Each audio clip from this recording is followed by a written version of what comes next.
আরে আয় আয়, তোরা এসে গেছিস। আমি তো রাস্তার দিকেই তাকিয়েছিলাম। আরমান, নাম। ওহ, জসিম ভাই, রাস্তাটা কবে ঠিক হবে বলো তো? সারা শরীর ব্যথা হয়ে গেল ঝাঁকুনিতে। রাস্তা ঠিক হলে তো আর গ্রামের মধ্যে পাবি না আরমান ভাই। শহরের জ্যাম আর গ্রামের ঝাঁকুনি, তফাৎ তো থাকবেই। সায়েম ভাই, এই ব্যাগটা কি ভেতরে নেব? হ্যাঁ, ওটা তো চিপস আর ড্রিঙ্কস আছে, সাবধানে নিস। উফ, কি রোদ! গ্রামে শীত কোথায়? এক্স্যাক্টলি, আমি তো জ্যাকেট নিয়ে এলাম শখ করে, এখন তো দেখছি ঘেমে যাব। পারবি না পা? এক গ্লাস পানি খাওয়াও তো। জগে এনো না, মিনারেল ওয়াটার আছে? মিনারেল ওয়াটার তো নেই বোন, তবে টিউবওয়েলের ঠান্ডা পানি আছে। শরবত করে দিচ্ছি লেবু দিয়ে। আয়, ঘরে আয়। আমি ঘরে যাব না। ওয়াও, ওই দেখো দূরে সব হলুদ হয়ে আছে, ওগুলো সব সরিষা ফুল। হ্যাঁ তিশা আপু, আমাদের ক্ষেতটা। চল হাত মুখ ধুয়ে নি, তারপর ওদিকে যাব। জসিম শোন, আজ কিন্তু আমরা ঘরে বসে বোর হব না। Plan change. প্লেন চেঞ্জ মানে? দুপুরের রান্নার আয়োজন তো ঘরেই করছিলাম, মুরগি ধরা হয়েছে। মুরগি বাদ দে। সায়েম, গাড়ির পেছনের ডিকিটা খোল। এই দেখো জসিম ভাই, আজ তো কাশি নিয়ে এসেছে শহর থেকে। আজ গ্র্যান্ড পিকনিক হবে। কাশি? কিন্তু আরমান ভাই, এটা কাটবে কে? রান্না করবে কে? কাটাকাটি তোরা করবি, রান্নাও তোরা করবি, কিন্তু ঘরে না। ওই যে তিশা দেখালো হলুদ ক্ষেতটা, আমরা আজ দুপুরে ওই সরিষা ক্ষেতের মাঝখানে রান্না করব। দারুণ আইডিয়া ভাইয়া, ওপেন এয়ার পিকনিক, ইনস্টাগ্রামের জন্য বেস্ট হবে। জসিম ভাই, না করো না প্লিজ। কিন্তু খেতে তো চুলা নেই, পানি নেই, সব এখান থেকে বয়ে নিতে হবে। কষ্ট হবে তোদের। কষ্ট আমাদের হবে ভাই, ওদের না। ওরা তো চেয়ারে বসে থাকবে। আহা সোহেল, শুরুতে নেগেটিভ কথা বলছিস কেন? আমরা তো হেল্প করব, সবাই মিলে কাজ করব। পিকনিক মানেই তো হাতে হাত মিলিয়ে কাজ করা। ঠিক আছে, মেহমান যখন চাইছে তাই হোক। সোহেল, তুই কোদাল আর দা নিয়ে চল, চুলা বানাতে হবে। শিউলি, তুই হাঁড়ি পাতিল বের কর।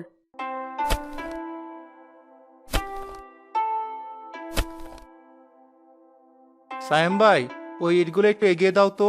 চুলাটা গর্ত করে বানালে বাতাস লাগবে না। এই যে তো অনেক ময়লা সোহেল, আমার তো গ্লাভস নেই। লামিয়া, টিস্যু আছে তোর ব্যাগে? টিস্যু দিয়ে ইট ধরবি? থাক, তোকে ধরতে হবে না, সোহেল ভাই একাই পারবে। সোহেল, একটু ফাস্ট করো, রোদ বেড়ে যাচ্ছে। কাজ করলে গরম লাগে আপু, ফাস্ট স্লো বুঝি না। জসিম ভাই, খড়িগুলো শুকনা তো? একদম খটখটে। পাটখড়িও এনেছি, আগুন ধরবে দাও দাও করে। আরমান, মাংসের প্যাকেটটা খোল, ধুতে হবে। আমি খুলবো? আমার হাতে তো আংটি, রক্ত লেগে যাবে। পারবিন, তুই একটু ধুয়ে দে না, তোর তো অভ্যাস আছে।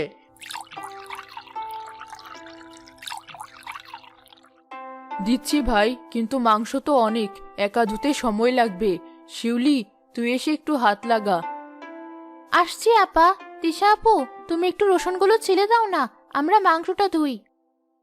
রসুন? নাকে গন্ধ হবে তো। আচ্ছা দাও, চেষ্টা করছি, কিন্তু ছুরি কই? বটি দিয়ে আমি পারবো না। ছুরি নেই বোন, বটিতেই করতে হবে। সাবধান, হাত কেটে ফেলিস না। সুহেল, চুলায় আগুন দে, আমার খিদে পেয়ে গেছে। সকালে নাস্তাটাও ঠিকঠাক করা হয়নি। আগুন কি মুখে ফু দিলে জ্বলে ভাই? কাঠ সাজাতে হচ্ছে। তোমরা যদি একটু সাহায্য করতে, যেমন পানিটা এনে দিতে বা কাঠগুলো এগিয়ে দিতে, তাহলে কাজটা তাড়াতাড়ি হতো। আমরা তো সুপারভাইজ করছি সোহেল, ম্যানেজমেন্ট ঠিক না থাকলে কাজে এগোয় না। তুই কাজ কর, আমরা দেখছি সব ঠিক আছে কিনা। এই জায়গাটা কিন্তু সুন্দর। তিশা, আয় একটা রিলস বানাই, ব্যাকগ্রাউন্ডে জসিম ভাইরা কাজ করছে। ক্যাপশন দেব, পরিশ্রমী কাজিনরা। ক্যাপশন হওয়া উচিত, খাটনি আছে, সাহায্য নেই। সোহেল, চুপ কর, মেহমান শুনলে রাগ করবে। জসিম ভাই, পেঁয়াজ কাটা শেষ, কড়াই চুলায় চাপাও। কড়াই দিচ্ছি, তেল কোথায়? আরমান, তেলের বোতলটা দে। এই নে, কাটে সরিষার তেল। মাংস কিন্তু কালাভুনা হতে হবে জসিম, একদম শহরের রেস্টুরেন্টের মতো। রেস্টুরেন্টের মতো হতে গেলে বাবুর্চি আনতে হতো ভাই। আমরা গ্রামের মানুষ, আমাদের হাতের রান্না গ্রামের মতোই হবে। আবারও তর্ক করছিস? ভালো করে রাঁধবি সেটাই বললাম। টাকা দিয়ে মাংস এনেছি, নষ্ট যেন না হয়। নষ্ট হবে না। সোহেল, আগুন দে।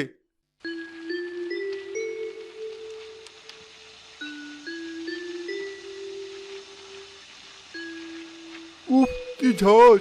জসিম ভাই, মরিচ কি বেশি দিয়ে দিলে? কাশির চোটে টেকা যাচ্ছে না। খাসির মাংস জল না হলে জমে না সাহেব। সরে দাঁড়া, তেল ছিটবে। শিউলি, খিচুড়ির চালটা ধোয়া হয়েছে, পানি ঝরিয়ে রাখ, মাংস নামিয়ে খিচুড়ি বসাবো। চাল ধুয়ে রেখেছি আপা, কিন্তু পানি তো শেষ, কলস খালি। পানি শেষ? এই তো 2 কলস আনলাম। আমি একটু হাত ধুয়েছি আর তিশা পা ধুলো, তাই হয়তো শেষ হয়ে গেছে। খাওয়ার পানি দিয়ে তোমরা হাত পা ধুয়েছো? এখন এত দূর থেকে পানি আনবে কে? তুই যাবি সোহেল, তুই তো ইয়ং ম্যান। দড়ি গিয়ে নিয়ে আয়, আমরা ততক্ষণে মাংস পাহারা দিচ্ছি। আমি আগুনের পাশে বসে আছি 1 ঘন্টা ধরে, আমার কি বিশ্রাম লাগে না? সায়েম ভাই তো বসে আছে, ও যাক না। আমি এই রোদে? ইম্পসিবল, আবার মাইগ্রেনের ব্যথা শুরু হবে। জসিম ভাই, তুমি কাউকে পাঠাও। থাক সোহেল, তুই বস, আমি যাচ্ছি। মেহমানদের কাজ করতে হবে না। না ভাই, তুমি কেন যাবে? তুমি রান্না করছো, আমিই যাচ্ছি। তবে বলে রাখলাম, পিকনিক মানে সবাই মিলে কাজ করা, শুধু হুকুম দেওয়া নয়। সোহেল ভাইয়াটা খুব রাগী, সারাক্ষণ খিটখিট করছে। ও রাগে না আপু, সকাল থেকে অনেক খাটছে তো, তাই মেজাজটা গরম। তোরা কিছু মনে করিস না। জসিম, মাংসের পিসগুলো দেখি। আরে, সিনার পিসগুলো কই? আমি তো সিনার মাংস ছাড়া খাই না। সবই আছে আরমান, কষানোর সময় সব নিচে চলে গেছে, সেদ্ধ হলে ভেসে উঠবে। পারবে না আপা, খিচুড়ি থেকে ঘি দেবে? ঘি ছাড়া কিন্তু বিরিয়ানি বা খিচুড়ি কোনোটাই আমার ভালো লাগে না। ঘি তো আনা হয়নি বোন, সরিষার তেল দিয়েই হচ্ছে, গ্রামের খাঁটি তেল, ঘির চেয়েও বেশি স্বাদ পাবি। হোয়াট? ঘি নেই? আরমান ভাইয়া শুনছো, ঘি ছাড়াই রান্না হচ্ছে, স্মেলটা তো চিপ আসবে। জসিম, এটা ভুল করলি। আমি তো ভাবলাম তোদের বাড়িতে ঘি থাকবেই। যাই হোক, এখন আর কি করা, ভালো করে কষা, যেন তেলের গন্ধে ঘিয়ের অভাব বোঝা না যায়। আমার খিদে পেট চোচো করছে। আর কতক্ষণ? মাংস হয়ে এসেছে, সোহেল পানি আনলে খিচুড়ি বসাবো। আর আধা ঘন্টা। আমি কিন্তু সবার আগে খাবো, আর আমাকে বড় আলুটা দিতে হবে। আলু তো দেওয়া হয়নি আপু, খাসির মাংসে আমরা আলু দিই না। আলু দাওনি? ধুর, পিকনিকের মাংসে আলু থাকবে না? তোমরা কিচ্ছু বোঝো না। তিশা, চুপ কর, মাংসটা খেয়ে দেখিস, আলুর কথা ভুলে যাবি।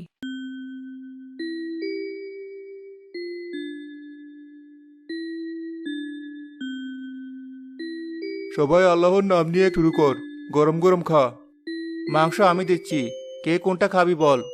আমাকে আগে দে, ওই যে নলিটা দেখা যাচ্ছে ওটা আমার, আর সিনার পিস দিবি 4-5টা। ভাই, নলি তো একটাই দেখা যাচ্ছে। জসিম ভাই নলি পছন্দ করে। জসিম পছন্দ করে তো কি হয়েছে, আমি মেহমান, আবার খাসিটা আমারই কেনা, নলিটা আমারই পাওনা। দে ওটা। দিয়ে দে সোহেল, আমার লাগবে না, আরমান খাক। এই নাও। সায়েম ভাই, তোমাকে কি দেবো? আমাকে শুধু সলিড মাংস দিবি, হাড্ডি দিবি না একদম। আর চর্বি থেকে কয়েকটা পিস দে।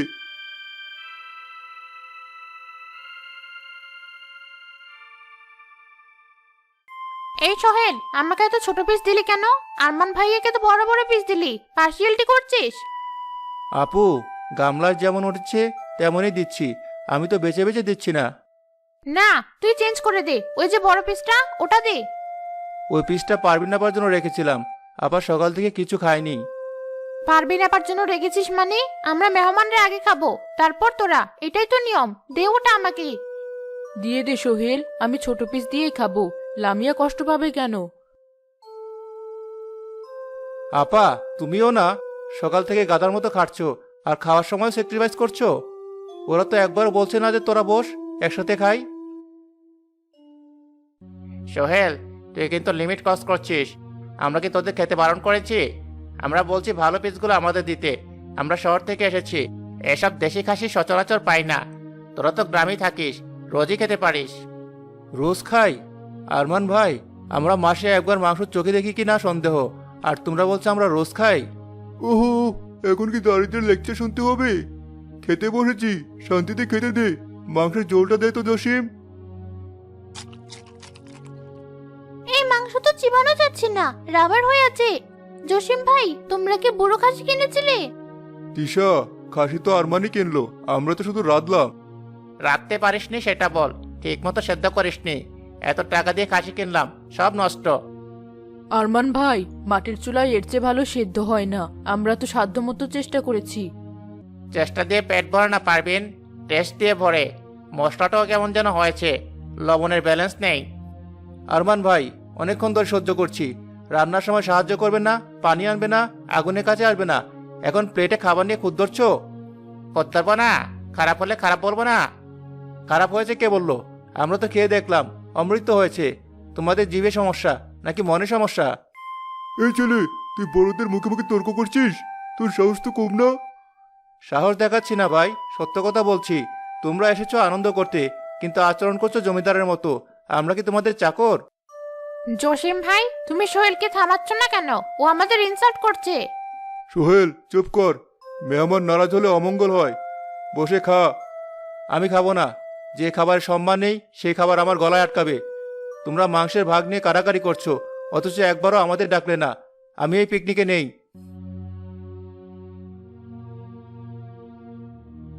জসিম, তোর ভাই আমাদের লোভী বলল আমরা মাংসের জন্য কাড়াকাড়ি করছি। ও ছেলে মানুষ, রাগের মাথায় বলে ফেলেছে। আরমান, তুই প্লেট সরাবি না। লক্ষ্মী ছেলে, খেয়ে নে। না, আমার আর খাবার হচ্ছে নেই। আমরা শহর থেকে এতগুলো টাকা খরচ করে এলাম, তোদের জন্য গিফট আনলাম, আর তোরা ভাবছিস আমরা মাংসের কাঙাল? গিফট এনেছো নাকি দয়া দেখিয়েছো? আসার পর থেকে শুধু খোঁটা দিচ্ছ। রাস্তা খারাপ, ঘর ছোট, এসি নেই, ঘি নেই। এগুলো কি ভালোবাসার লক্ষণ? নবিয়া, তিশা, ওঠ। এই ছোট লোকদের সাথে বসে খাওয়া সম্ভব না। এদের স্ট্যাটাস আর আমাদের স্ট্যাটাস এক না, সেটা আগেই বোঝা উচিত ছিল। সায়েম, তুই আমাদের ছোট লোক বললি? আমরা তোদের আপন ফুফাতো ভাই বোন। আপন হতে পারিস, কিন্তু ক্লাস মেলে না। তোরা সামান্য মাংসের পিস নিয়ে যা সিন ক্রিয়েট করলি, তাতেই বোঝা যায় তোদের মেন্টালিটি। ভাইয়া, মাংসের পিস নিয়ে তোমরাই কথা শুরু করেছো। সোহেল ভাই শুধু বলেছে আপাকে দিতে। এটা কি অন্যায়? তোমরা সবাই মিলে আমাদের অ্যাটাক করছো। Okay fine. আরমান ভাই, চলো চলে যাই, এখানে দম বন্ধ লাগছে। জসিম, আজকের এই দিনটা আমি মনে রাখবো। ভেবেছিলাম তোদের সাথে মিশবো, কিন্তু তোরা সেই যোগ্য না। তোদের এই পচা রান্না আর অহংকার তোরাই হজম কর। আরমান ভাই আমার, রাগ করিস না। বছরের প্রথম দিন, না খেয়ে চলে যাস না। সোহেল, তুই মাপ চা ভাইদের কাছে। আমি মাপ চাইবো না। আমি কোনো অন্যায় করিনি। যারা গরিবের পরিশ্রমের দাম দেয় না, তাদের কাছে মাপ চাওয়ার চেয়ে না খেয়ে থাকা ভালো। শুনেছো ভাইয়া, ওর তেজ দেখেছো? চলো, আর এক মুহূর্ত না। গাড়ির চাবি নাও সায়েম। ছবি আমার পকেটেই, চলো। লামিয়া, বোন আমার, যাস না। আমি সোহেলকে বকছি, তোরা বসে খা। এতগুলো খাবার নষ্ট হবে। ছাড়ো আপা, খাবার নষ্ট হোক, তবু অপমানে পেট ভরাতে পারবো না। তোমাদের এই গ্রাম আর এই সরিষা ক্ষেত তোমাদেরই থাক।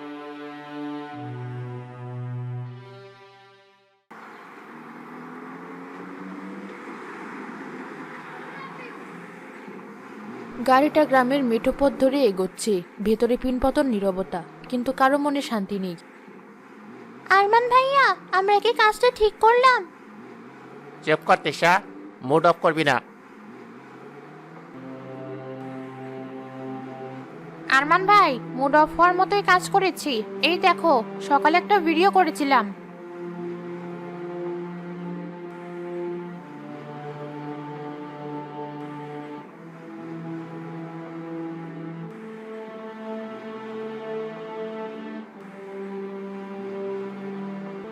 দেখো, পারবিন আপা শাড়িটা ঘামে ভিজে গেছে, অথচ আপা আমাকে খাওয়ার সময় বড় পিসটা দিতে চেয়েছিল, আর আমি কি ব্যবহারটাই না করলাম। সুহেল ঠিকই বলেছিল। আমরা টাকা দিয়ে খাসি এনেছি ঠিকই, কিন্তু ওরা কলিজা দিয়ে কেটেছে। আমরা ওদের চাকরের মতো ট্রিট করলাম। নিজের ভাই বোনকে কেউ ছোট লোক বলে? ছি, নিজের কাছে এখন ছোট লাগছে। ধর, আমারও দম বন্ধ লাগছে। সোহেল ছোট হলেও কতটা সত্য বলেছে। আমরা আত্মীয় হতে গিয়েছিলাম, কিন্তু হয়ে গেলাম জমিদার। এই সম্পর্ক ভেঙে চলে গেলে বাবা চাচারা আমাদের কোনোদিনও ক্ষমা করবেন না। ভাইয়া, চলো ফিরে যাই। আমার ওই রিলস লাগবে না, আমার ভাই বোনদের লাগবে। সরি বলতে লজ্জা পাবি না কেউ।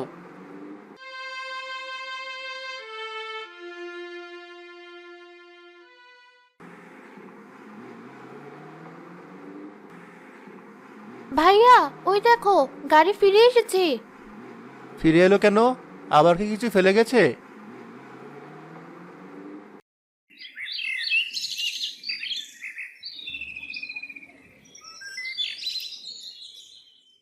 সোহেল ভাই আমার, আমাকে মাফ করে দে। আমি বড় ভাই হয়েও বড় মতো আচরণ করতে পারিনি। তোমরা তো চলেই গিয়েছিলে, আবার কেন এলে? আমাদের অপমান করা কি আরো বাকি আছে? অপমান করতে আসিনি ভাই, হারতে এসেছি। তোদের ভালোবাসার কাছে আমাদের টাকার গরম হয়ে গেছে। আমি ছোট লোক বলে অনেক বড় অন্যায় করেছি, আমাকে মাফ করে দে ভাই। আপা তুমি আমাকে ক্ষমা করো, আমি কিচ্ছু বুঝি না। তুমি না খেয়েছিলি আর আমি বড় পিস নিয়ে ঝগড়া করছিলাম। আমাকে মাফ না করলে আমি এখান থেকে যাব না। আরে পাগলি, আপন মানুষের ওপর কি কেউ বেশিক্ষণ রাগ করে থাকতে পারে? তোরা ফিরে এসেছিস এতেই আমার পেট ভরে গেছে। যাক, সব মেঘ তাহলে কেটে গেল। সৃষ্টিকর্তা যা করেন ভালোর জন্যই করেন। আরমান, আয় বুকে আয়। এই শোনো, আজ পরিবেশন আমি করব। সোহেল, এই রে সবচেয়ে বড় নলিটা তোর। তুই সবচেয়ে বেশি খেটেছিস। না ভাই, এটা তুমি খাও, তুমি পছন্দ করো। একদম কথা বলবি না, বড় ভাই হুকুম দিচ্ছে, খা। আর পারবিন, তুই সলিড মাংসের বড় পিসটা নিবি। লামিয়া, তুই ছোট পিস খা, তোর ডায়েট করা দরকার। ঠিক আছে ভাইয়া, আজ আমি শুধু ঝোল দিয়ে খিচুড়ি খেলেও খুশি। তিশা, তুই পাচ্ছিস তো? হ্যাঁ পাচ্ছি। সরিষার তেলে রান্না মাংসটা কি দারুণ টেস্ট হয়েছে। Restaurant fail. জসিম ভাই, you are a master chef. আরে আমি না, সব পারবিনের হাতের জাদু। আরমান ভাই, এখন কি মনে হচ্ছে? মাংসটা ভালো হয়েছে? অমৃত হয়েছে ভাই, অমৃত। আসলে ভালোবাসা মশলা থাকলে পোড়া মাংসও ভালো লাগে। আমরা আজ শুধু মাংস খাচ্ছি না, ভালোবাসাও খাচ্ছি।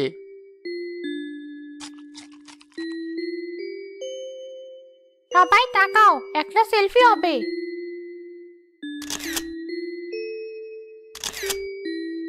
এটার ক্যাপশন কি দেবো জানিস সোহেল? কি? রক্তের টান শহরের ইট পাথরের চেয়েও শক্ত।